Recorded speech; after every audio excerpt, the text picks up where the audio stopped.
Hello class, welcome to our second day of simplifying radicals. First, let's just review what we did in the previous day. So notice what I have here is I have some options, and I have over here the list of perfect squares that you want to try to use for factoring. So if I look at number 1, right away I'm going to try to use a 9. So I'm going to factor that into the square root of 9 and the square root of 10. Now think about that. Well, square root of 9 is 3. 10, now 10 does factor, understand, but does it factor by any of the numbers over here? And the answer is no. So then it's simply 3 square root 10 is the answer for that one. If I look at number 2 and think about 50 as my value here, I have a 50. And look down my list, well, I know for a fact 25 is going to work, so I'm going to go to the square root of 25, and that's going to be multiplied by then the square root of 2, and the square root of 25 is 5, so I'd have 5 square root of 2. However, on this one I have this 4 out in front, so don't forget to bring it down. Remember, everything is multiplication here, so it's 4 times 5, and when I do that I get a 20 square root of 2 for that number 2. Moving on to number 3, we are going to take a look at 63. And 63, again, is divisible by a 9, so that's a perfect square. So I'd have 9 and 7. Square root of 9 is 3, and the square root of 7 is simply the square root of 7. That green is kind of hard to see, so let's make it a little better. And then don't forget, I'm multiplying it by a negative 3 now. And so if I multiply that out, I get a negative 9 square root of 7. Sorry about the green and yellow. That is hard to see. I'll make it blue. And then negative 9 square root of 7 is the answer on that one. Now we look at number 4. All right, number 4 looks a lot more complicated because it's not just 54, but it's also variables, w to the second and y to the seventh. So we're going to take a closer look at number 4, so we're going to move on to the next slide and follow on number 4. Here's that same question, continuing on. And the way we're going to work this out is we are going to take this kind of in parts. So we're going to take the 54, we're going to take the w, and we're going to take the y. So I'm going to just take simply the square root of 54. And remember our perfect square list. We want to try to find a number that in that list will divide 54, and that number is 9 again. All right, so we'd end up with the square root of 9 and then the square root of 6. So square root of 9 would be 3. And 6 I know is an even number, but it doesn't divide by any perfect squares, so I'm going to keep it as 3 square root 6. So if you think about it, I have a 3 outside of the square root and a 6 inside of the square root. All right. As I move on to w squared, I still have the square root of w squared. All right.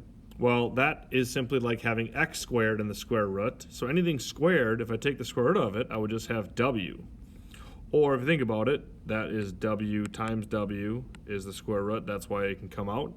So I end up with the w outside of a radical.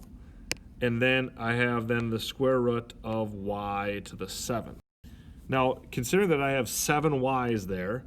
We want to consider that over here in red, when I had 2 w's, that broke up a square root. So I'm going to take that as a y to the 2nd, and then a y to the 2nd. So that's 1, 2 there, 3, 4, 5, 6, and then a 7th y over there. And just like with 54, I broke it up into square roots. This can be broken up into the square root, square root, square root, and square root. So again, the square root of y squared is a y. And then this square root of y squared is another y. And this third square root of y squared is still y. Well, then that's y times y times y. So that's y to the third. And then I still have this last fourth piece is the square root of y and the square root of y. So now I have here outside is y to the third, outside is a w, and outside is a 3. So now all that means I have is 3 w, y to the third, outside of the square root, and then inside the square root I have the 6 and a y. And that would be my final answer. So you're just separating each individual piece, the number with each individual variables, and then you can simplify it down. Okay, let's take a look here at y to the 7th again. Notice what happened. I ended up getting 3 y's out because I ended up with 1, 2, 3, 4, 5, 6. And think about it. What I could have done quicker, if I wanted to, is I could have done the square root of y to the 6th multiplied by y to the 1st. There's my 7 y's. And then the square root of y to the 6th, that's y to the 3rd. I just cut the exponent in half when I take the square root. That I could have got a little quicker. So let's practice this a little more. Here's example 1 and example 2. And in example 1, I'm going to start with, again, just my 27. And the square root of 27, well, again, that breaks up into a 9 and a 3. So then I have 3 square root 3. So in my final answer, I have a 3 outside the radical and a 3 inside the radical. All right? And then I go to my x squared. So if I have x to the 4th and I take the square root of that, all right, if you follow the shortcut, you can simply get that that would be then x to the 2nd. If you don't see that, well, think about 4 x's. I'd have a group of 2 and a group of 2. So the square root of x is x, and then the square root of x is x, and then x times x gets me x squared. And then I'm going to go to my y to the 3rd. So I'm going to take the square root of y to the 3rd. All right, I could use a shortcut and realize that the lowest even number is 2.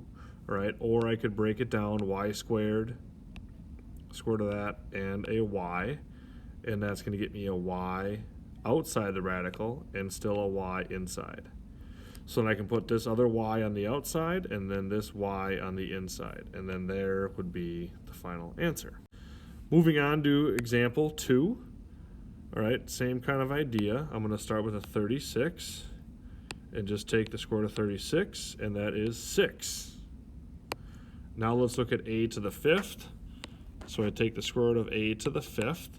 And if you think about the shortcut, I would end up with a squared and an a left over. So I'd have a squared and a still inside the square root, or inside of jail. And then, or if that doesn't work, you could simply say again, okay, that'd be 1, 2, 3, 4. There are my 5 a's, square root of there. So square root of a, square root is a. That square root is there. And square root of a. So a times a is then the a squared. And I have an a still inside of the radical. And then next I'm going to take the b to the 6th and b to the 6th, and I take the square root. Okay, if you want to do the shortcut, you could simply again cut the exponent in half and I get b to the 3rd. Or if you want to do it, it'd be 1, 2, 3, 4, 5, 6, and then you take the square root of all of those, and then that would be a b, b, and b, which then gets me b to the 3rd. And now this again is all out of the square root. So I have a 6, a squared, b to the 3rd, and the square root of a inside would be my final answer. All right, let's practice a little bit more. Hey, there's our last 2 examples that we're going to do today. So again, I'm going to start with this square root of 28 and try to factor that by a perfect square. That would be 4, and then the square root of 7. So I end up with 2 square root of 7.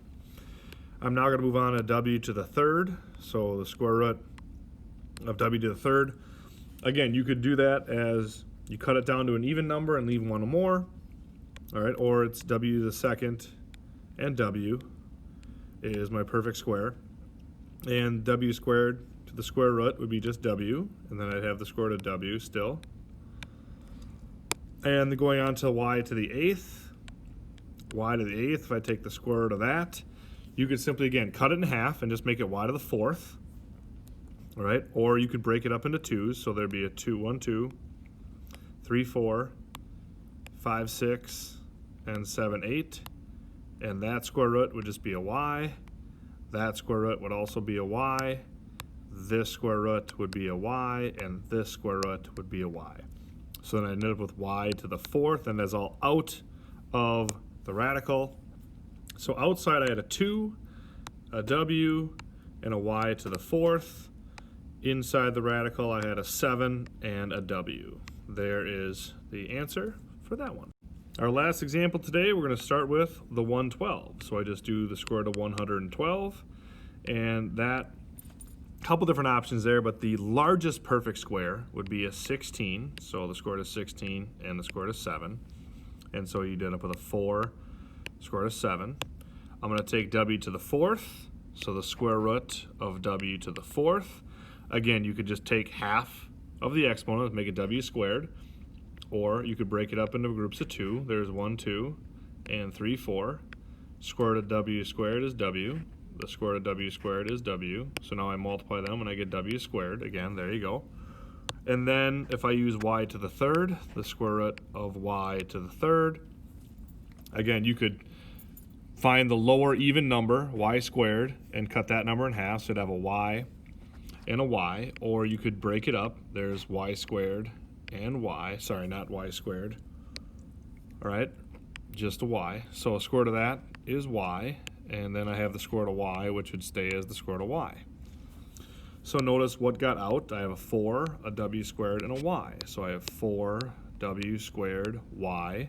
Outside of the radical, inside would be a 7 and a y. So 7y.